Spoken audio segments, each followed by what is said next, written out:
In this guide, I'm going to be showing you how to reduce controller input lag and delay in Black Ops 2 on PS4 or PS5.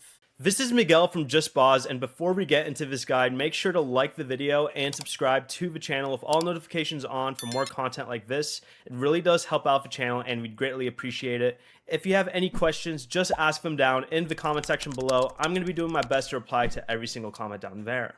First, try using a lightweight weapon such as an SMG and equip quick draw so aiming feels faster.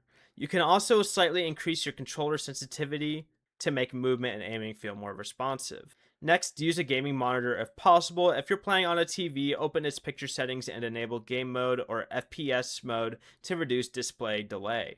Make sure your controller is updated and working correctly. On PS5, go to settings. First, you have to go home from here and then go into the settings icon up here.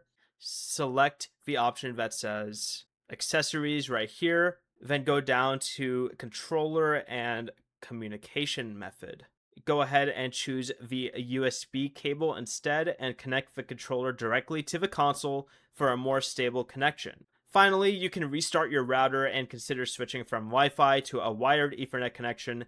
This won't fix controller delay directly, but it can reduce online lag and makes matches feel smoother. Before you leave, remember to like the video and subscribe to the channel with all notifications on for more content like this. It really does help out the channel and we'd greatly appreciate it. And if you did have any questions, just ask them down in the comment section below. I'm going to be doing my best to reply to every single comment down there. Peace.